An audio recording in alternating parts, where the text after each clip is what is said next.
All right, welcome back to a Quadratix discussion. We haven't done anything on this channel for a very long time.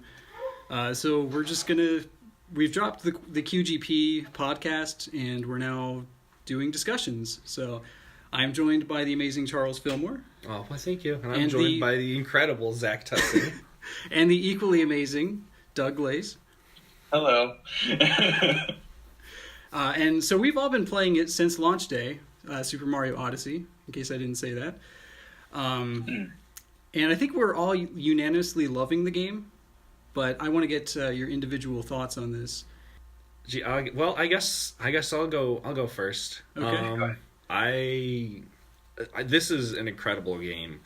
I want to say that this game, if I had grown up with Super Mario 64, like literally everyone else in the world has, I feel like this is how I would have felt then.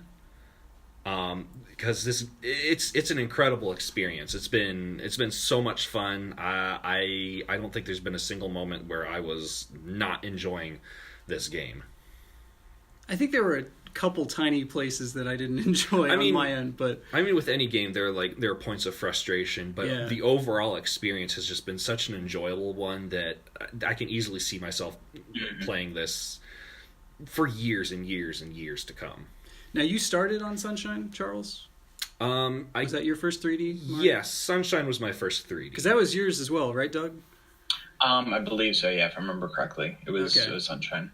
So how does this compare to Sunshine for you two? Because I grew up with 64, so this is a little closer to my 3D Mario. But what do you think, Doug? As Charles said, the game is a lot of fun. It's one of the few sort of game experiences that I've had that has just been fun. Granted, like you said, there have been, few instances of frustration, but compared to Sunshine and Mario 64, because before actually starting the game, I decided to play through Super Mario 64 some, and it does bring quite a few elements from Sunshine, like the whole thing with Cappy versus I forget the backpack's name, but it brings elements similar to that, as well as a lot of the sort of 3D elements that Super Mario 64 brought in. So it's a very it's a bit of a conglomeration of a few of the different 3D games that have come out for Mario. Yeah, and it's a little closer to 64 in that you can do them out of order, whereas Sunshine was a very linear game in that you picked which shine you were going after, and then the landscape changed based on which shine. Whereas, in 64, you could start with, the normal Bob-omb battlefield, getting to the top and beating Big Bob-omb, or you could, free the Chain Chomp and get that star immediately. Right. So. Each chapter was more or less just a hint of what to do for the next star, but if you already knew what to do, you could potentially get them in any order. Right. Mm-hmm. I gotta say, I think this is the best control scheme for a 3D Mario game that I've ever played. I've never been 100% comfortable with the way Mario moves in Mario 64. Sunshine wasn't so bad. Galaxy was a lot better than either of those, and I think this is the perfect way Mario should move. Interesting. What do you think, Doug? Control-wise, as far as controls go, that I did have a couple of gripes with it, especially when it came to the whole free running race things. Mm-hmm. Because at certain points when you are trying to do those more precise leaps and everything, it feels a bit clunky at times, if that makes any sense. It's normally, for the most part with the game, it does feel good, but in certain instances, when you want more precise controls, I feel like they could have done it a little bit better. Maybe switch the buttons up a little bit instead of having both the cap, throw, and jump be on 2 buttons each. Maybe have a dedicated button for actual diving or something along those lines instead of multiple buttons for the same thing. Yeah, I had quite a few issues, especially early on, but it still happens occasionally where I ground pound instead of doing the like cap dive leap. Yes. Just because you have to have like super accurate timing with how you push those buttons in combination. Otherwise, like Mario will throw Cappy and then ground pound when you were trying to do a dive. Well, the interesting thing, because I had those instances too, but outside of the races, the dive is actually a very fluid motion. You can do it at any point from initiating a ground pound to actually doing it.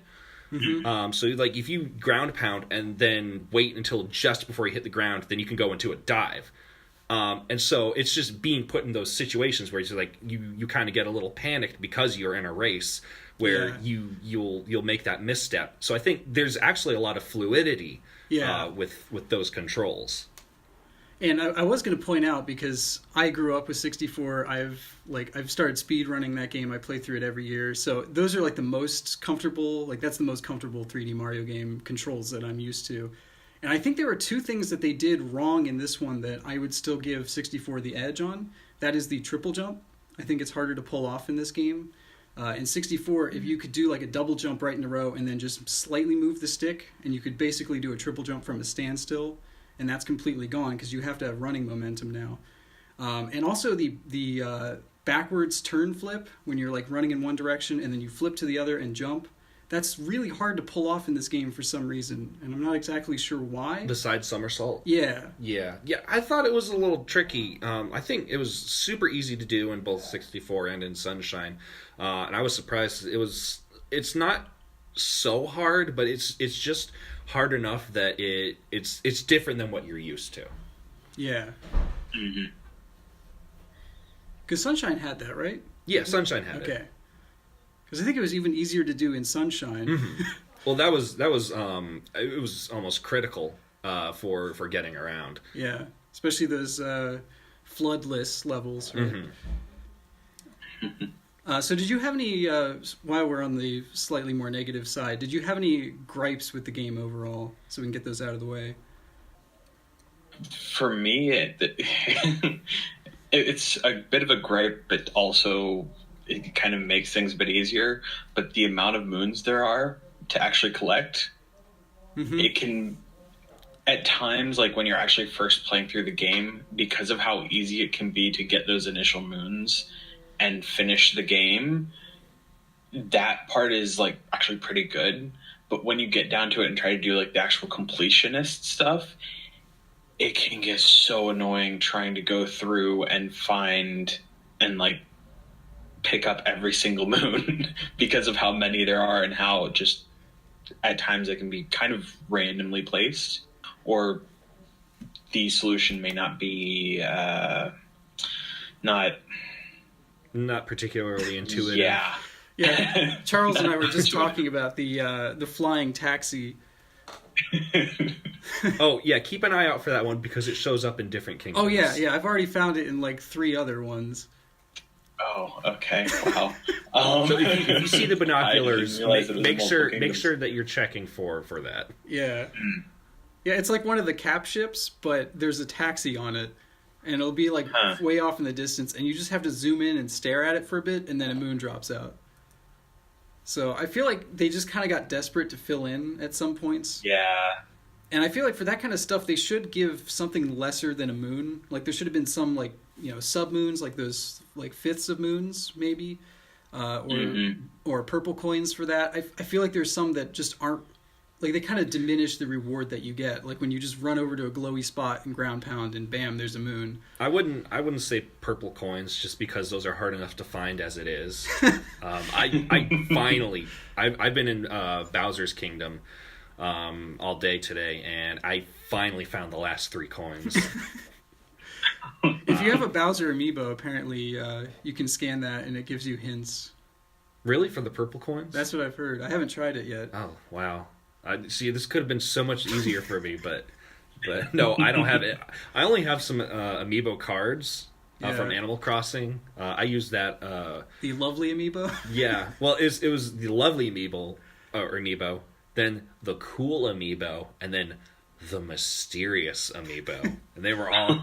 And then I left the game, and I went back to the Cap Kingdom, which I had already found all the moons for. Mm-hmm. And I talked to Uncle Amiibo, and he's like, oh yeah, they didn't find anything. Because I talked to him in the wrong kingdom.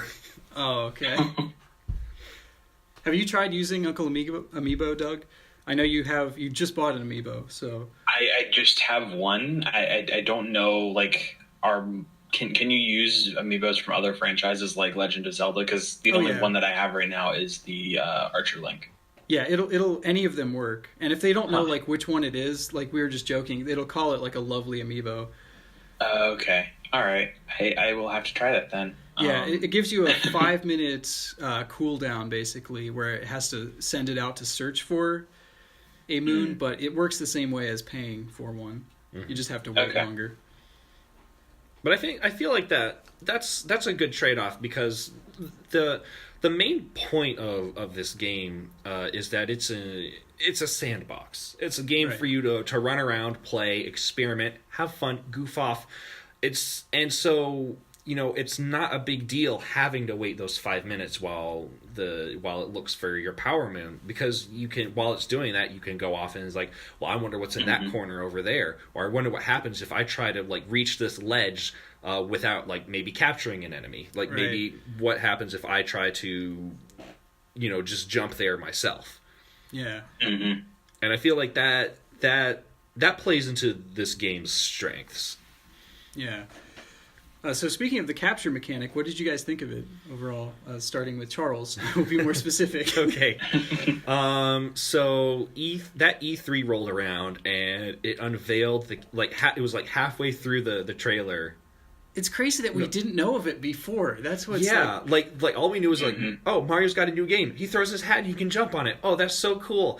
And then the E3 rolls around and it's like, you can capture stuff with the hat. Yeah. And it was just such a mind-blowing, like, I don't think anyone on Earth was not excited for this. Yeah. It's so simple. And there's, I don't know, it's so much fun just like being other things. Yeah, and like this replaces the power-ups, and I forgot there weren't power-ups in this game, just because it was like this perfectly, because they're like basically a bajillion power-ups. What, like 40 are there? They're total? Like 50? 40 or 50 some, yeah. Yeah. So this is basically like the most power-ups Mario's ever had, although like some of them are just like a tree that you can bounce out of the way or something. Yeah, but they make for all these really neat moments. They're 52. Yeah. Okay. According to the list. So, Doug, what did you think of the capture mechanic? I honestly thought it was really cool. I had a lot of fun with it, and there are still things that I haven't captured, apparently, because last time I looked at the capture list, there were like 3 things missing or 4 things missing, and I have no idea what I'm supposed to capture to actually get that. Yeah, I'm missing a few as well. Yeah, no idea what those things are supposed to be. But yeah, it is a lot of fun just being able to explore the environment with all of those different, like as you said, pretty much power-ups.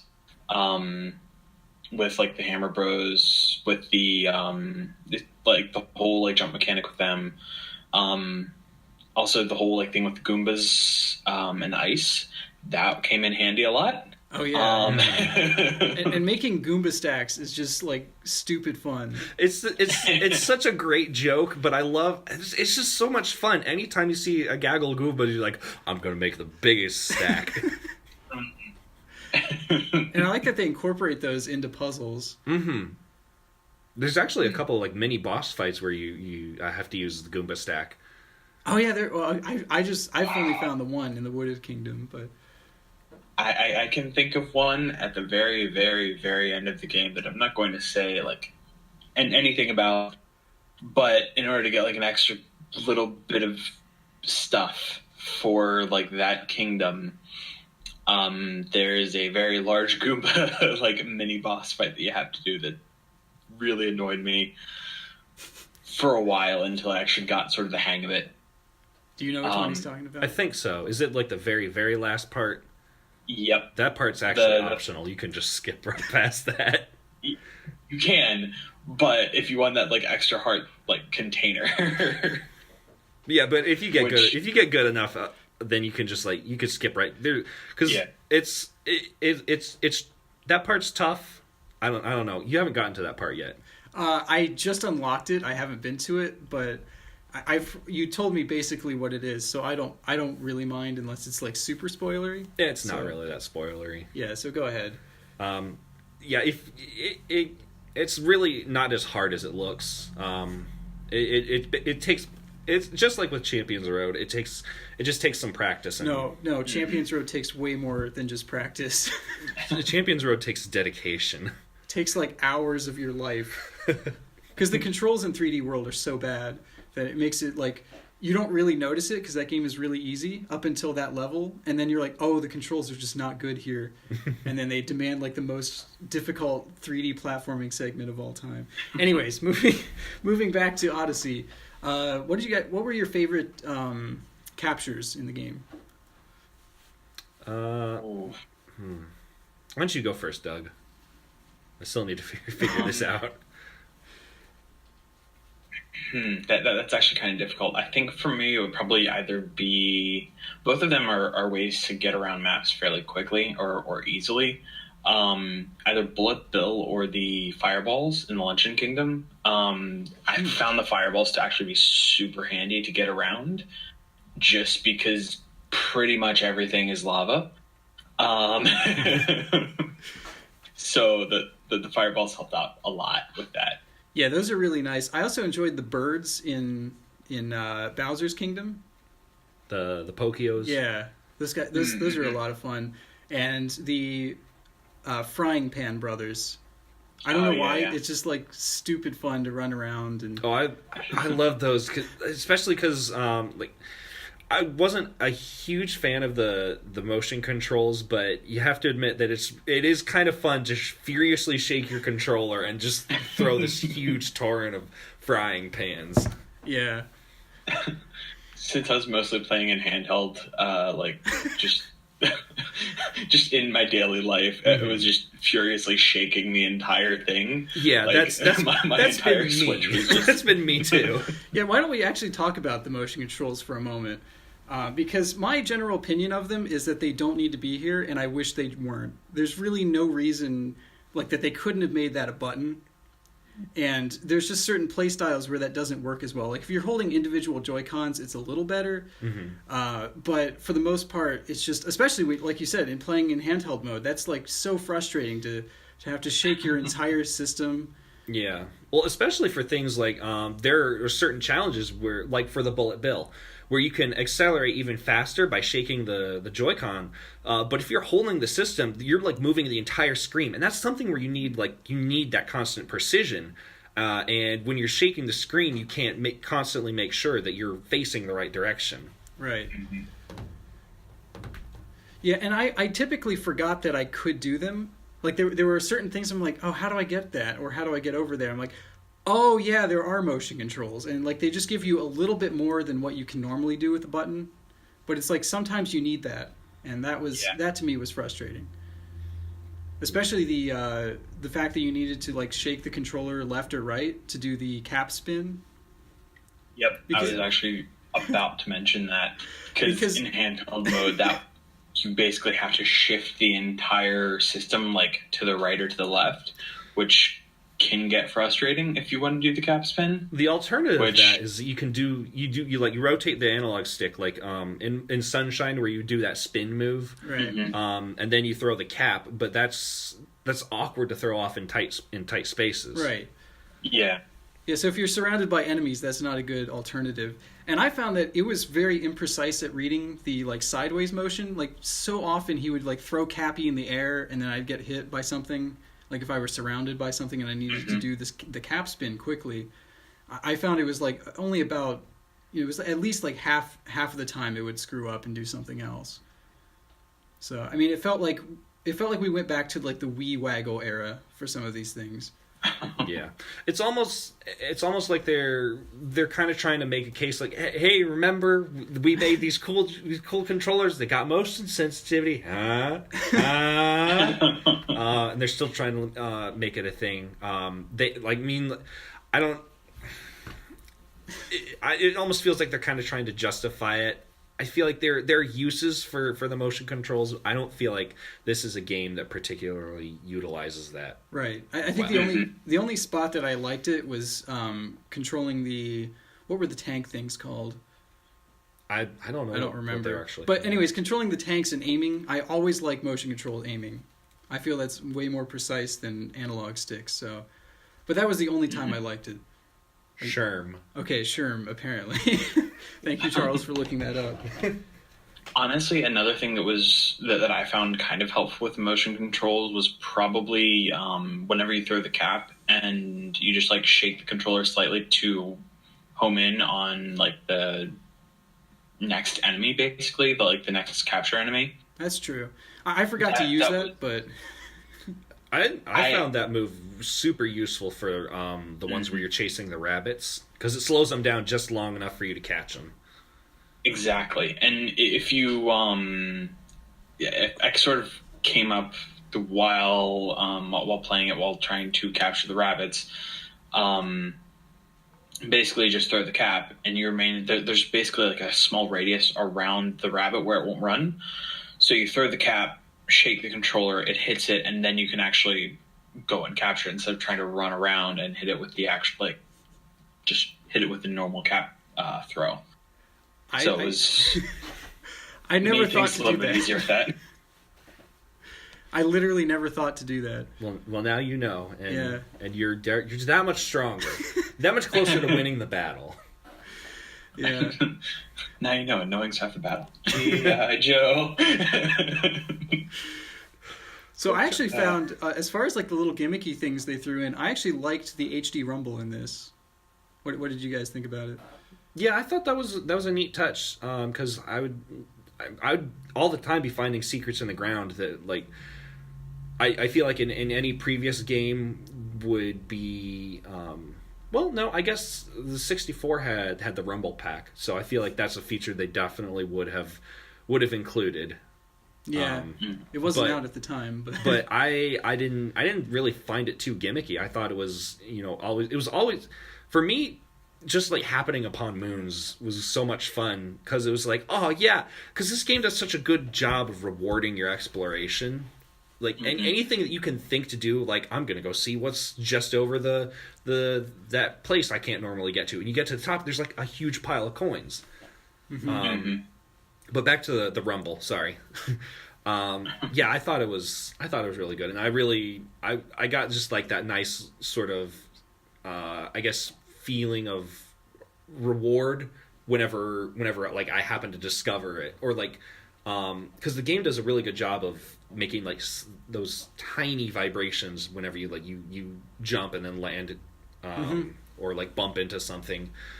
So like it gets to a point where you don't quite notice it, but then when you do, you're like, wait a minute, this is regular, and then you kind of sneak around and then you find that one spot. I found it very rewarding. I like the HD rumble on the moped as well. Yeah. Oh yeah, that was actually a lot of fun, because for the most part with the game, I was playing with the sound mostly off unless I was using headphones. So actually having the HD rumble weirdly almost gave it sound, like when you were on the moped, because of like hitting acceleration and everything. It just kind of it has a really good sounding rumble to it. Yeah. It just feels so good. Yeah. So then, what were your favorite kingdoms? Starting with Charles. I gotta say it's got to be Metro Kingdom, because it's such a like, it's a very vertically large space, but there's just so much happening. There's so much detail. that's happening on like a horizontal level, and then there's so much space vertically for you to just like jump around and explore, and it felt really cool running around this place, jumping between buildings, and discovering everything. And also, it's just so funny to see Mario running around all these like completely normal humans. Normal until you zoom in on their faces and you see the Switch's, I guess, lack of power there. For no, you see the Switch's true power. You can really see these are empty husks. They have no soul.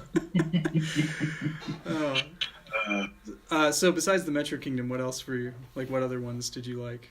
Luncheon Kingdom was a lot of fun. I really liked the art style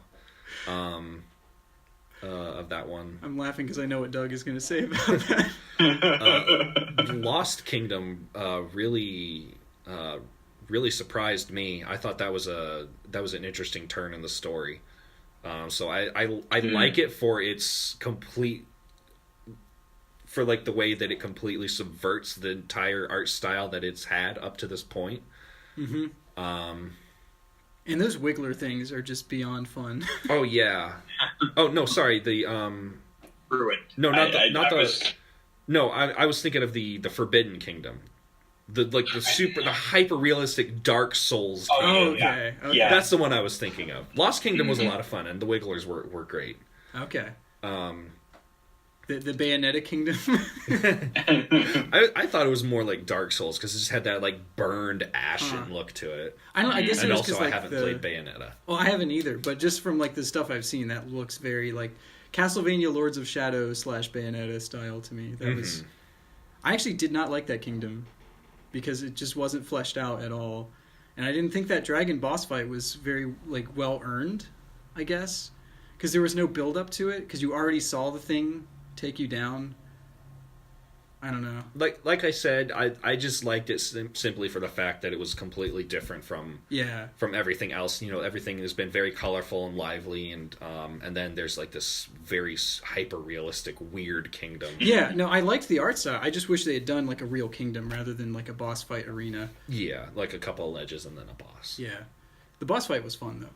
Yeah. Yeah. What about you, Doug? What are your favorite kingdoms? For me, if I just want to touch on the Luncheon Kingdom just a little bit. Okay. We already talked about that. Was great. But yeah, the whole lava, yeah. I do have to agree with Metro Kingdom. That was a lot of fun to maneuver around and find all like the kind of little secrets and different things you could do there. Like that one moon that you could get from driving a metro or not a metro, moped on the rooftops. Oh yeah. that puzzled me for quite a bit. But the metro, I'd have to say probably the seaside as well. That was honestly a lot of fun to explore. Just to get one of the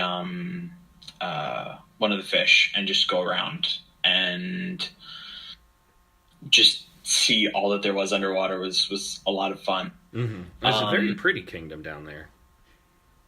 Yeah, I like that. It seems like one kingdom when you're on the surface, and it looks a little bit plain, and then you go under the water, and you're like, oh, here's like where the real kingdom is, and there's so many secrets under there.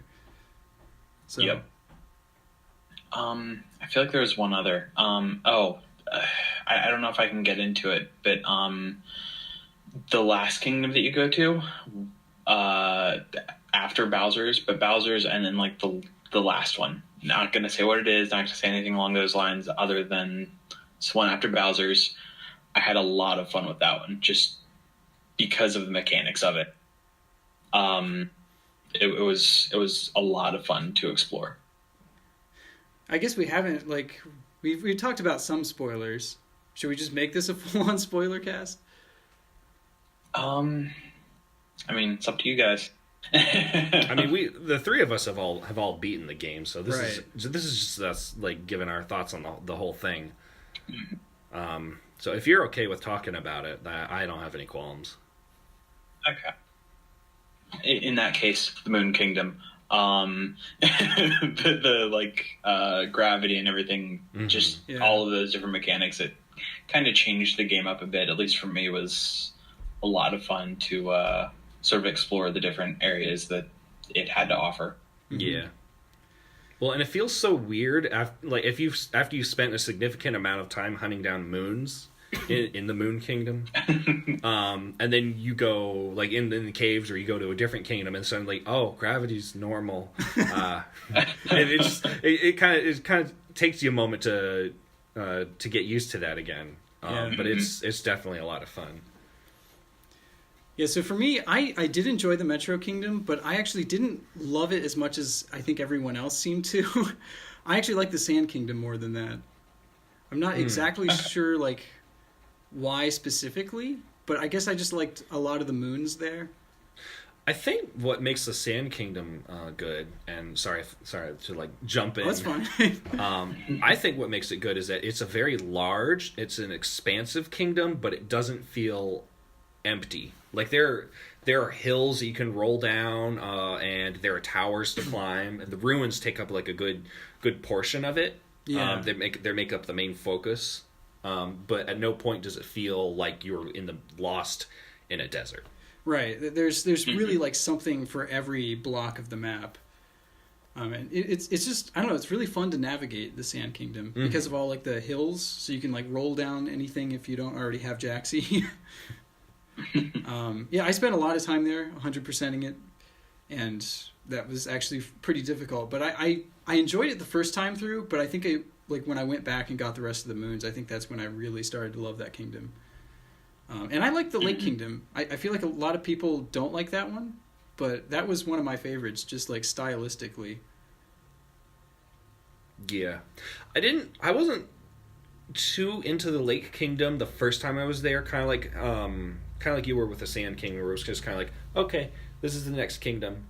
But when I went back, I had a lot of fun really exploring the place, and I think that's one of the great things about this game is that it encourages you to go back and explore, and that really, I don't know, it just builds this sense of familiarity, and I don't know how to describe it, but it's just a really good feeling. Yeah. Mm-hmm. That's actually something that I brought up with another friend of mine who bought the game, and he was playing it a good bit.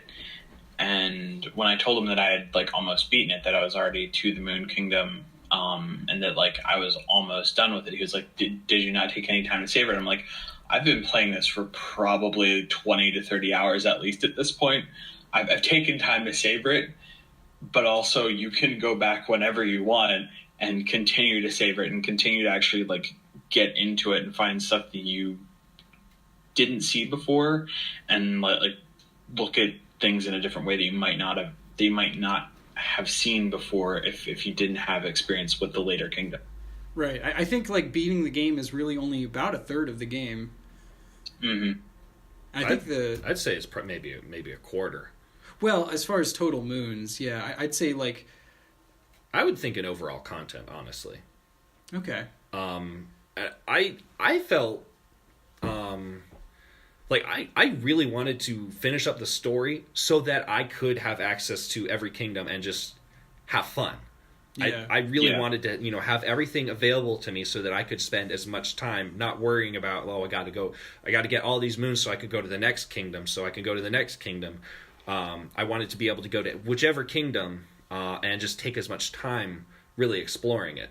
Yeah, because I kind of started out like I was trying to do everything on my first try, and then I kind of started speeding up, and then by the end I was like, no, I'm just going to finish it and then come back and do everything. And I feel that's the better way to do it. Yeah.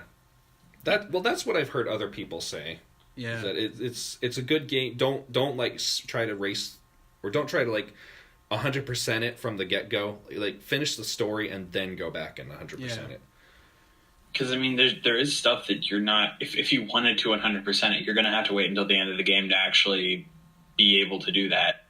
But like, there are things that unlock on literally every level once you beat the game. Yeah, and some of them like you can't do until you beat the game, and you don't know that like going into it. Like it's on your Power Moon list at first, but there's some things that change after you've beaten the game.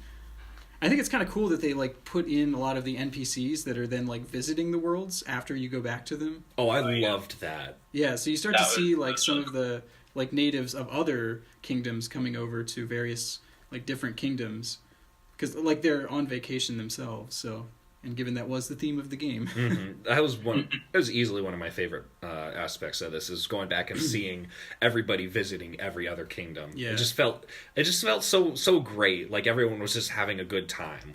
yeah. So, what do you think of the overall length of the story mode? Because this was one I did really enjoy the story mode, but I felt it could have been a little bit longer. Like there weren't enough driven like mission based moons. I felt per kingdom. Yeah, I thought it was kind of short. I do wish that there had been maybe a little more emphasis on story, but I'm not going to say that was necessary. The way that it was, or the way that it is, isn't necessarily bad because of the focus of the gameplay being Right. exploration and collecting everything. And they did nail the ending. Oh, the ending was superb. Yeah, it really felt like, I mean, you and I were messaging about this, but it really felt like you finished a movie at the end, like when the credits rolled. Like, actually, to be honest, speaking of the end, and going back to one of the other topics of like the favorite, like, I almost want to say possessions, but I'm not sure. Like Captures. Captures, yes. Yeah, Nintendo's been very, very clear. He's not possessing them. He just captured them. One of my favorite captures probably had to be Bowser, though. Just because of that whole like thing at the end where you see like Bowser through a lot of the previous games, and then you're just going through and basically being Bowser, but good. Just like wrecking everything. I did wish they put the fireball to a button, but other than that, yeah, it was a blast. Because I found myself not really using the fireball much, but yeah, like when that song came on too, I was not expecting that. It didn't feel like Mario at all, like similar to the way that Jump Up Superstar didn't either. But like now it just feels natural. Yeah. Yeah.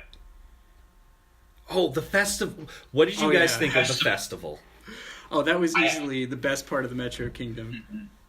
I actually did the festival part after I had beaten the game, and I didn't even realize that was a thing. But going through and basically doing all of this, basically Donkey Kong mechanics, it was honestly a lot of fun. But I feel like that's sort of a trend with the game is just it was a lot of fun. Yeah. Yeah, the 2D mechanics were pretty fun too.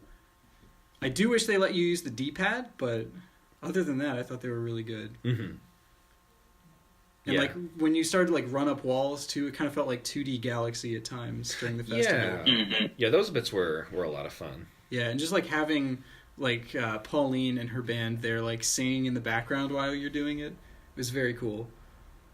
I think Pauline is now like I guarantee she's going to be in the next Mario Kart. Do you think there's going to be an Odyssey 2? Oh boy. Let's come back to that because it might be too early to talk about that. I wanted to talk about music. What did you guys think of? For two things. What did you think of the music that was in the game? And what did you think of the way that they handled level music? I'll let you go first, Doug. Zach has some opinions. Personally, I like the whole sort of emphasis, because it was an emphasis on music, but there was an emphasis on travel, but there was also a definite emphasis on music too, especially once you beat the game and you've collected all of these different like soundtracks for the level. You basically have the entire soundtrack of the game to go back and listen to on like whatever level that you're on. And the whole thing of actually going up to Toad, who's listing music, and he's like, "Oh, hey, so I want like this specific theme.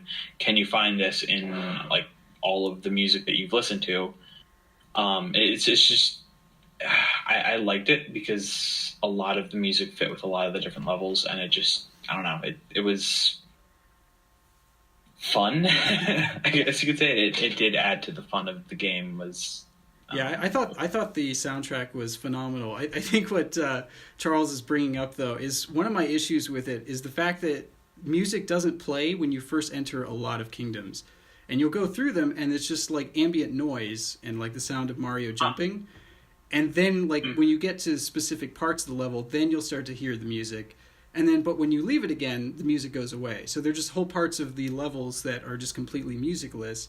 And I thought that worked really well in Breath of the Wild, but I think that just doesn't work at all in a Mario game. Besides the Sand Kingdom.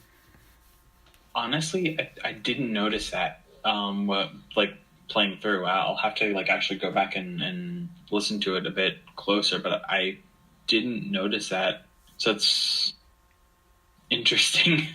Yeah, so for example, when you first get to the Sand Kingdom, it's like you just have maybe the sound of wind. You run through town and everything's frozen, so there's no music playing. And you've got all these bright colors and everything. Like, there should be like some kind of music playing, and it doesn't start until you actually get up to the ruins. And that makes, I feel like that's a really good feeling when like you get to the focus of the level. And that music starts playing, and then like when you kind of get away, when you're exploring the outskirts of the level, it makes sense that the music isn't playing. But like initially arriving in the level and there not really being anything, it's, for a Mario game, it's really weird. But for a game about travel, it kind of makes sense. It's like, it's almost like you go to an event and you park your car and there's not a lot of noise, but then when you get to the actual event, that's where all the commotion is. And that's kind of how I felt about it.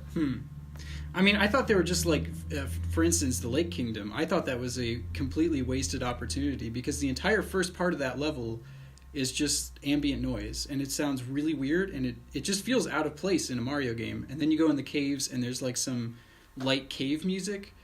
And then like it's only once you pop out into like the main area that then you get like the beautiful Lake Kingdom music. And that can make some good cinematic or good thematic moments. Sure, but then why does it go away again when you go back into the caves or back into like the starting area? Right. So I don't know. It wasn't a huge deal, but it was just something that kind of bothered me. It's definitely an interesting choice. Yeah, and I felt like some of the kingdoms like it worked better in, and some it didn't. But Wooded Kingdom did it really well. Oh, I think. hated that about the Wooded Kingdom. I was the complete opposite. I thought the Sand Kingdom worked well. I didn't like the Wooded Kingdom at all, but that may be an unpopular opinion. I know you liked it, Doug. I had a lot of fun with it. Go ahead. Well, I wasn't. You go ahead. Go after you. With the Wooded Kingdom, it was cool, but it's not a kingdom that I sort of wanted to spend a whole lot of time in, if that makes any sense. It was very, like, it was cool for what it was, and then I just haven't really felt a whole lot of need to go back to it to explore it more. Because it was very just, I don't know, something about it kind of, you play through, like, beat the different bosses, and then that's that. Like, it's just... Yeah, I'd agree with that. I actually wanted to mention something about the Wooded Kingdom earlier, so I guess this is a good time. So when I first got there, I went through that first part, beat the Brutal, and we got to talk about them in a little bit. And then I ran around a little bit, and then I was like, well, I guess I'm done here. So I left, and then I didn't come back until after I'd beaten the game, and then I discovered that there's so much more to explore above where I had gone, and then I liked it a lot more, because it didn't seem very large at first, and then I came back and I realized there's a lot of vertical space to this level, so it was a lot more enjoyable the second time. So you didn't beat the second boss in it, like, immediately? Mm-mm. I didn't know there was a second. I didn't know there was more things that I needed to do in the kingdom. Until it was directing you to it. Well, the thing is because it's you're used to, like, exploring on a horizontal plane, Right. being able to just move from point A to point B horizontally. But since this involves a lot of vertical thinking, it wasn't obvious which direction I needed to go next. I thought I had explored everything that I could get to. Okay. And then I came back because they were like, how can there be like this many more moons in this level? And then I discovered there's a lot more to the level. Not to mention like the whole forest area beneath it. Yeah. That threw me off, if I'm being completely honest, because I accidentally fell off a level before I even got to the Brutals. And then I was there, and I was extremely confused because it was basically completely dark, and you had to find the seed to actually grow the vine up, and just it confused me. But like the first time that I actually like went into it, I was just expecting to lose 10 coins and die. Mm-hmm. And the T-Rex there. Yeah, that was scary. It was though. Because like the Cascade Kingdom taught you is like, oh, dinosaurs are our friends. They're sleeping all the time, and you just capture them, and it's all good.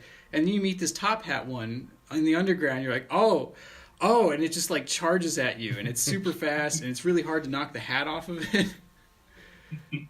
I actually never got around to knocking the hat off of that. Oh, really? and like possibly capturing it. I just ran.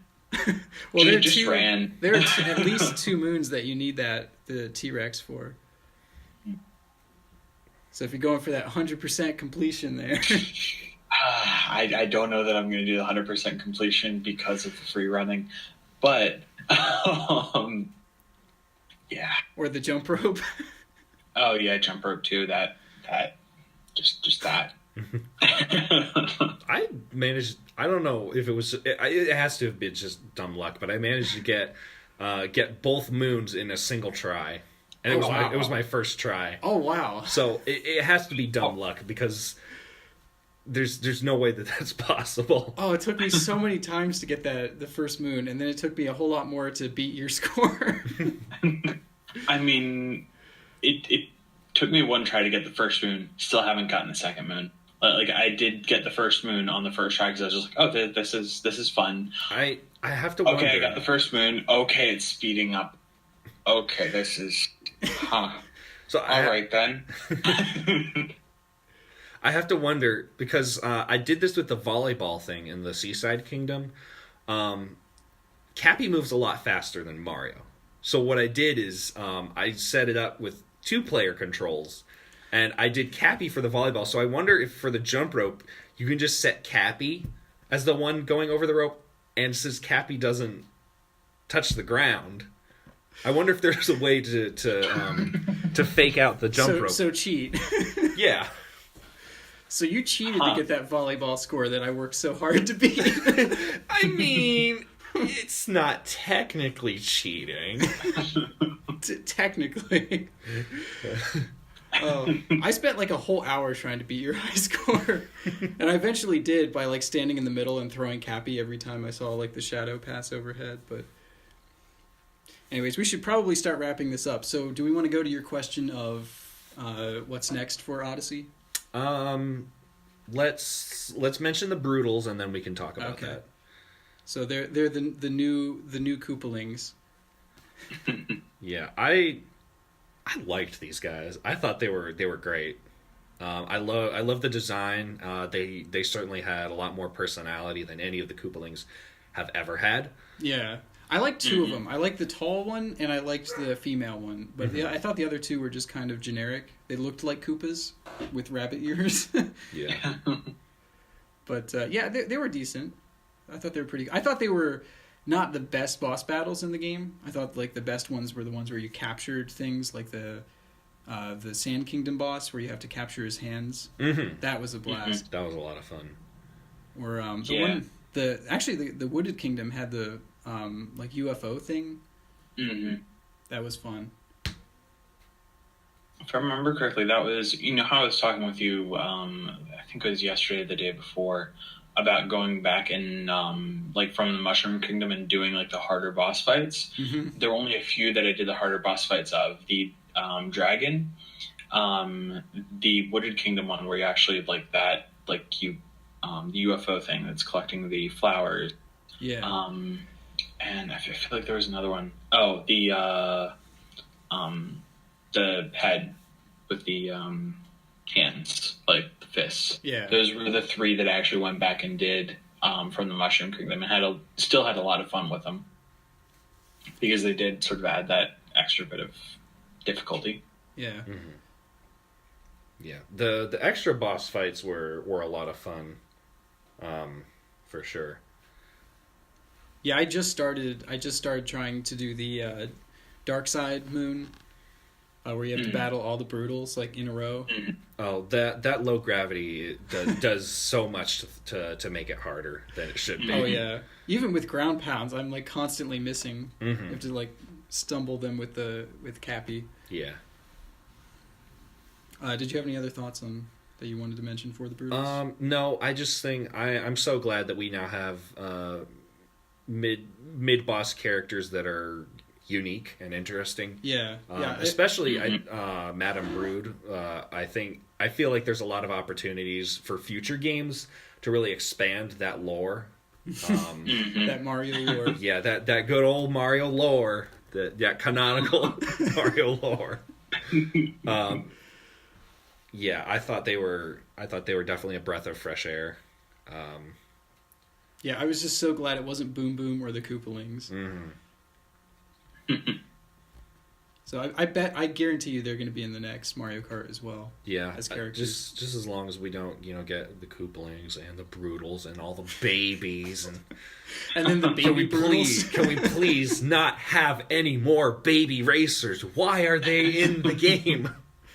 You know they're going to put, like, baby Pauline now. Oh, no. Oh, boy. No. Please don't even put... No, now I'm going to worry about that. You're going to be kept up at night for that. Mario Kart 9. No, just DLC for 8 Deluxe again. Deluxe 2. It's really new this time. That's a topic for a whole nother call. Is potential DLC for this and other games associated with it. Well, for this is kind of part of your question of, do you think we'll see an Odyssey 2? Yeah, because honestly, I'm not sure that we will. I think there's the potential to, but I think they're also going to try and get some DLC out of this one. Because Mr. Kimishima himself has said that he's trying to make, like, Nintendo's trying to make their games last longer, which is why, like, every Nintendo game has had DLC from this point, like on the Switch. So I kind of feel like it'd be a wasted opportunity to not add something. And I've heard the theory that potentially we could be getting Delfino Island as a DLC. No. Since that was technically on the map for the game when they released the map, and then it disappeared for the final version. Don't you dare get my hopes up. It didn't disappear, though. That was the Lost Kingdom. Like the one that looks like a palm tree. If you look on the actual map in game, whenever you're there, you go to that kingdom. It is the Lost Kingdom. It's not Delfino, but I feel like Delfino would be a lot of fun to go to. Wait, the island is there? Mm-hmm. Like next to the palm tree? Or does Delfino make up one of the palm fronds in the? Oh, is that what you're saying? Yeah, but like the one with the palm fronds, like kind of looks like a palm tree. Yeah, at least that's what I've heard. I was actually looking at the. People were saying was Delfino. I was actually looking earlier today at the when you're selecting a kingdom, you can look at the formation of the land, and I thought it was interesting the way some of the land masses are formed. Like the Luncheon Kingdom is shaped like the volcano holding up the pot of stew. Yeah, which I thought was funny. But yeah, I think for DLC, I would really like them to add a 64 course in there, just because like I went into the castle, Peach's castle, when I got to the Mushroom Kingdom, and I looked up immediately to get that. That's exactly what I did. At the sun on the ceiling, And then I was kind of looking around, and I was a little bit disappointed that there wasn't like anything else to do in the castle, like that there wasn't a hidden. I didn't like assume that there would be, but it would have been nice to have like put the like Bob on Battlefield, for example, in there. Yeah, I was a little let down that the castle was so small. Yeah. I mean, there were actually a couple of. Did you guys see the secret 2D course that there was, like that you could go through? I know that's not specifically 64, but it was interesting 2D course. In like one of the holes you can go down there's an actual like full on 2D course. It actually had it was almost like 2D Galaxy, because you have like that thing that but with the 2D on the moon, where you had the multiple different gravity points, but there was also a similar thing there, but it was also scrolling. There's also a room, I forget how you get to it, but it's basically the like fountain kind of garden area from Super Mario 64 with the old graphics and everything, that has one or two moons in it, in the Mushroom Kingdom. It's not granted a full-fledged It's the level, one where you need to be dressed up as 64 Mario, which I thought I was so excited to see that. I think that is my favorite costume in the whole game. Yep. So, do you want to see a sequel to this, Doug? I feel like a sequel could be good eventually. Like if they do DLC, just wait for the sequel then. Come up with some new mechanics other than just Cappy, or like figure out something new to make it a bit more refreshing. Like once the DLC has been out for a bit. But I feel like they could do a second one once it kind of dies down with DLC, if they do DLC. So there you have it, folks. Minor audio hiccups there, but I think that's gonna do it. Yeah. I thoroughly enjoyed this game. I can't imagine them, going and really making. I don't know. I can't see them making a Galaxy 2. Because Galaxy 2 was basically the same as the first game. They just had more levels. Yeah, because they had like ideas that they couldn't fit into that one, which is kind of why I think they might be able to do an Odyssey 2. But I think with because what they couldn't do with the Wii, they can do with the Switch, DLC updates and stuff like that. That's true. I mean, maybe there could be a Galaxy-esque update, so you go to different kingdoms in other galaxies. Yeah. Who knows? Yeah. Maybe throw Luigi in there, since everyone's been asking for it. Yeah. All right, so you dress up Mario as Luigi, and then you can dress up Luigi as Mario. So I guess that'll do it. Thank you, Doug, for joining us. Happy to be a part of it. It was fun. Yeah, we'll have Just to like the game. have you on for some later ones too. Yeah, definitely. It's been a pleasure. All right. Well, bye. It's good then. See you guys. All right.